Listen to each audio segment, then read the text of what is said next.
Welcome back to the Surfrun channel. 16 weeks of training for the San Diego Rock and Roll Marathon, the 25th edition of the San Diego Rock and Roll Marathon, and my 15th total is complete, is done. Spoiler alert, I did finish. You could probably see the medal hanging right here, which is a really sweet medal. I dig it, love the design, really big medal. And kudos to the rock and roll team for coming up with some good hardware this year.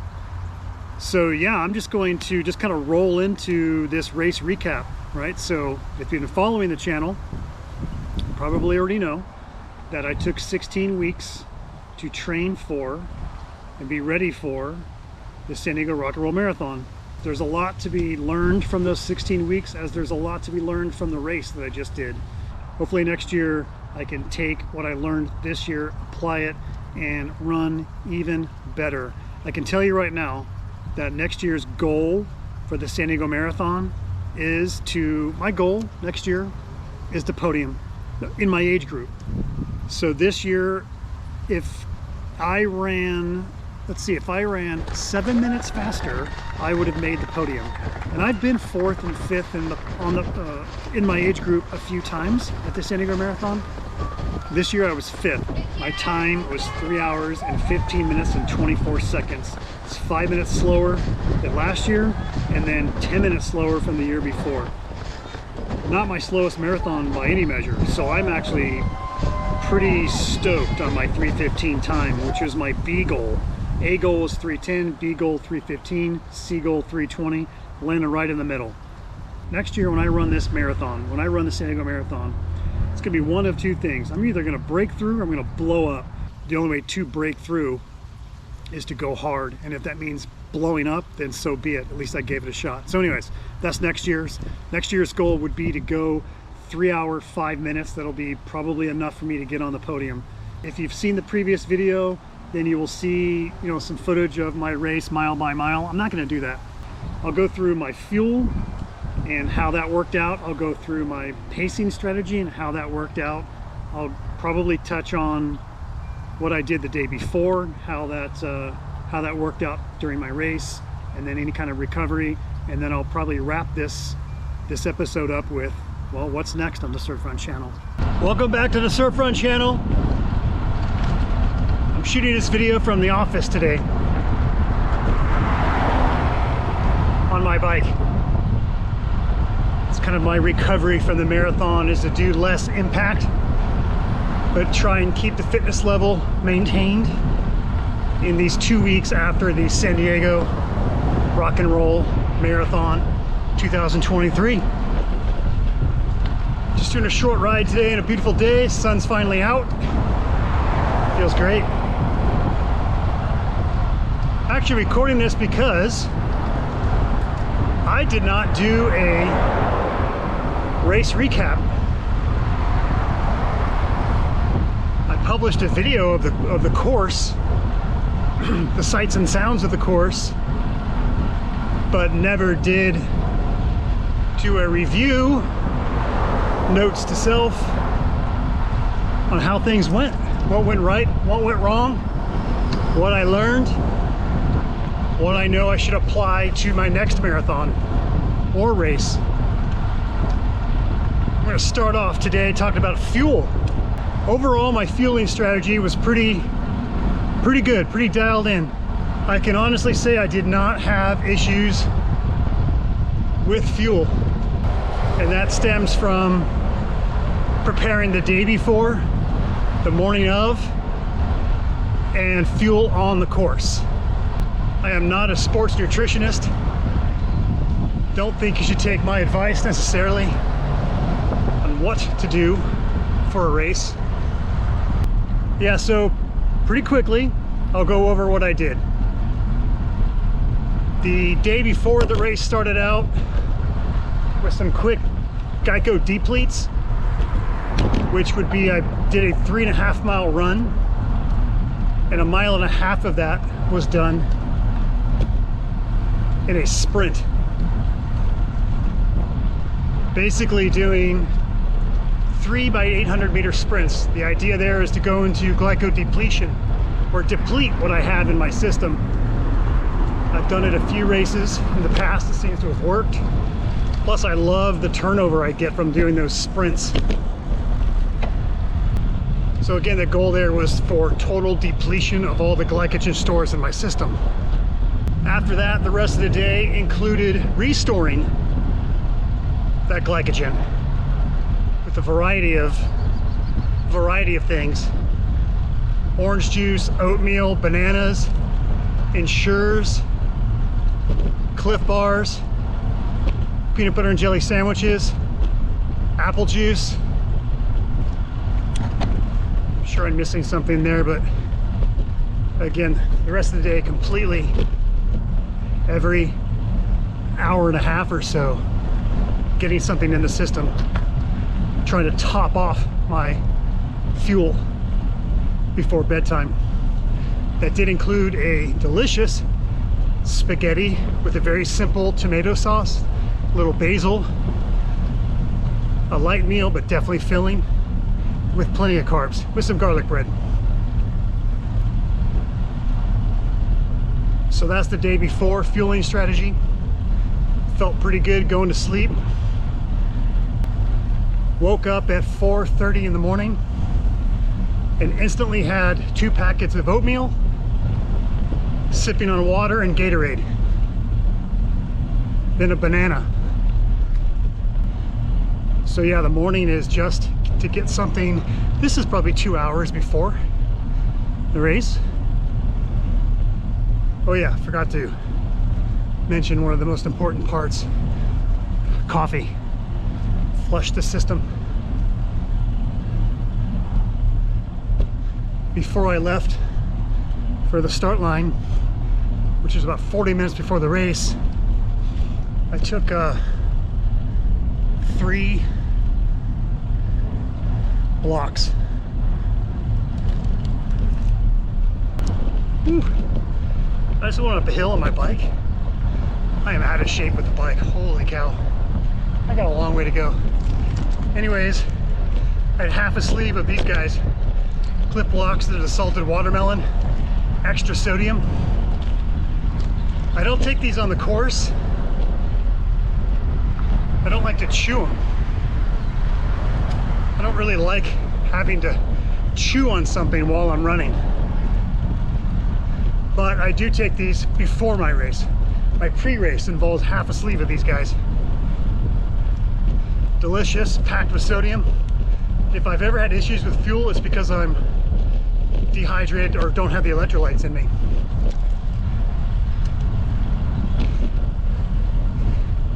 So that's the morning of. On the way to the race, I took a water bottle, sipping on water the entire time. So far so good. Approaching the corrals. Stomach's feeling good, feeling full-ish. Not too full, but not empty. So course fuel. Course fuel this year is exactly the way I've done it the past few years. I take 4 gels with me, with the strategy of actually taking 3. A 4th as a spare in case of emergency. They have stuff on the course too in case I really needed more. But I took the spring gels, which are my absolute favorite. I'll show you what they look like right here. This one right here. The Awesome Sauce. This is something that it's got 180 calories. It's got everything I need and it tastes good. And yes, it's good to take with water, but you don't need water with these.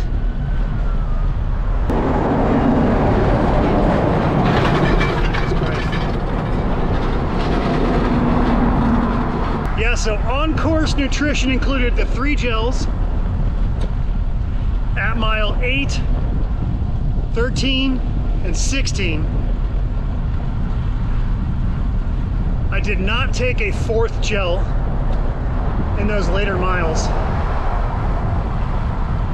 I felt my gut, my stomach was full of gel, I guess. It just did not seem or sound appetizing or necessary or what, not sure, but I forgoed the 4th gel. So yeah, just 3 gels on the course. But I did take a lot of Gatorade and water along the way. So the water strategy was sip water every second mile, if not every mile, as needed. I don't shy away from taking in water. Gatorade course has Gatorade every other mile, every even other mile. So 4, 6, 8. I was sipping on Gatorade at 4,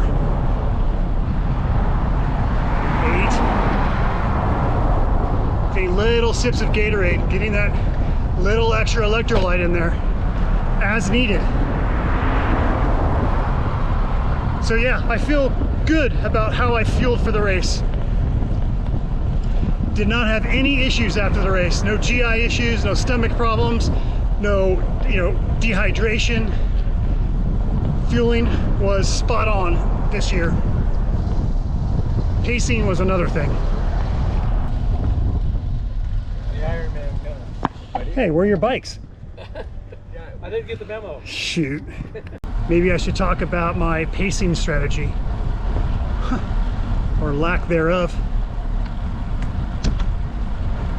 Didn't exactly execute the way I intended. The start of the race was a bit chaotic. So I feel at least the first mile was just pinballing around lots of people in front of us. Ran with a buddy of mine marching and my son. The corrals weren't policed this year. So since the corrals weren't policed, there were quite a number of people in the first and second corral that probably should not have been there. Now, that is not an excuse, but my first mile's pace was like 8-minute mile. Not ideal. This particular race, it actually took me a little longer to find my rhythm. I don't think I really found my rhythm until maybe mile 6. So my first 5K was, I don't have the numbers in front of me, maybe 22 minutes for the first 5K. I also have to mention that my watch, I didn't get GPS connection before I started, so my watch was already way off. I could no longer rely on my watch. That is a lesson learned. Turn the GPS on, get that signal. I waited too long to do that, didn't get a signal in time. Let's see, mile 6 through 9. Definitely some rhythm there. Hit the hill at mile 9. It's a short, steep hill that just gets you over onto the other side of the course. That of course sucks some time out of your pace, but it's so early, it doesn't matter. If there's anything I can really speak to in terms of pacing, I really thought that I was running more consistently than my splits indicate. Mile 13 through 17, according to the splits, the official splits between the mats, I averaged 7 minutes and 52 seconds a mile, which is crazy. I don't know how that even happened. I really don't remember running that slow, but maybe. I definitely hit a rough patch as we got onto the bike path, the San Diego River Trail. But then once we hit 16, we're turning back towards the finish line. And at that point, I pick up the pace. And now I'm running, if you look at the official race splits, 17 through 20, I was running a 6:49 mile average. So I felt great, and I remember feeling great through there. It's one of my favorite parts of the course. Put the head down, find a lane where there's no one else in it, and just go. And that's what I did. I may have paid the price though, with a 650 miles. So that when I got to mile 21, and there's a bit of a climb as you get onto the 163, I felt like I was crawling. Had entered a pacing strategy of survival. Honestly, if I'm ever gonna run a personal record, a PB, personal best, I have to have a watch that's working, that's accurate, and I have to have the splits of exactly what I need to do mile by mile. I gotta dial that in. I can't just run by feel, even though I've done that and I have been successful in races in the past with that. In fact, my fastest marathon I ever ran was a run by feel. I didn't know that I was about to run a 3-hour marathon. I knew I was close, but I never really did know what the actual pace was.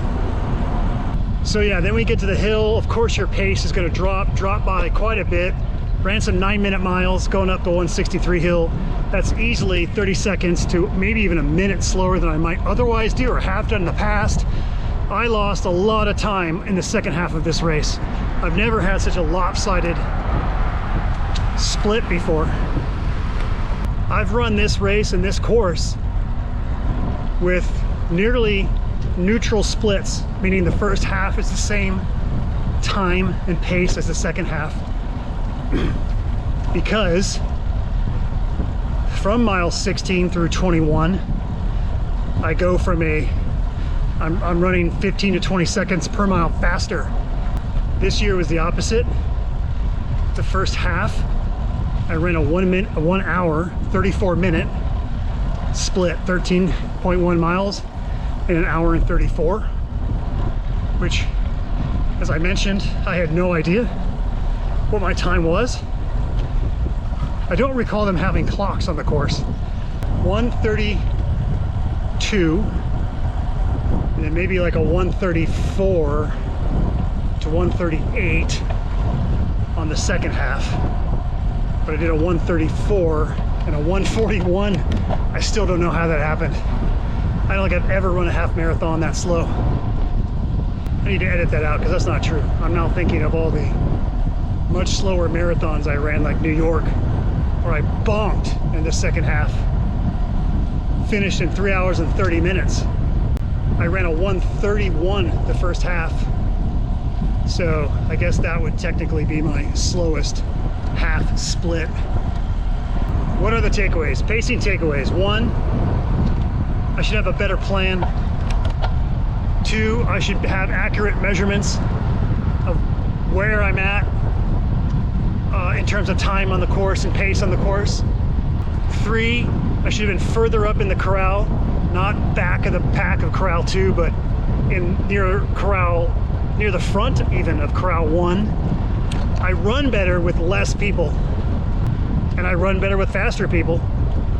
Now granted, I was trying to not injure my foot, or trying to kind of, I guess, push out the moment in which I would really start feeling that little stress fracture on my foot, hoping, can we at least get out to mile 22 before I start feeling it. Anyways, that's the pacing strategy. Like I said, don't do what I do. Do what you do, and do it well. Every race I run, I feel I've learned something new.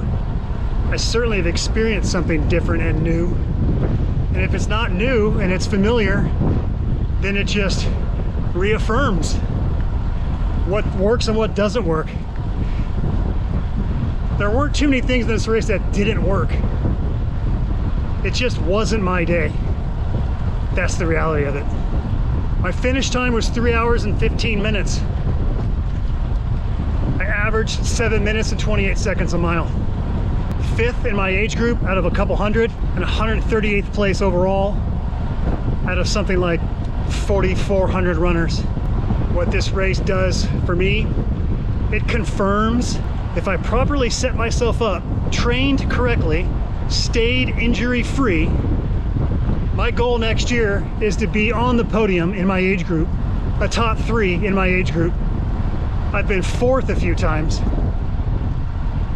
To do that this year, if I had run a 3-hour, 8-minute marathon, I would have been 3rd. So next year's goal is 3 hours and 5 minutes or better. Okay, well that's fuel, that's pacing strategy. Those are my results. You may be asking, what's next in the Surf Run channel? So my goal is to continue this channel with Ironman training, trying to put out a video once a week on my training, how's it going, what I'm doing, how I'm doing it, why I'm doing it. I've already got my schedule picked out and there's nothing left to do now but to train. Good job. So, follow along. Come train with me if you can. It's gonna be a fun 18 weeks. Don't forget to like, subscribe, hit the notifications button, share it. Go to www.surf.run. Surf Run channel out. This is so much easier, you should try it. I was training for Ironman. My coach made me do bike hill Ricky. So I Oh yeah? from the bottom Yeah? to the light to the top here and then back down. Oh, this actual like Over thing? and over, yeah. Oh, that's cool, okay. That's the plan, Ryan. That's what I'm gonna be doing.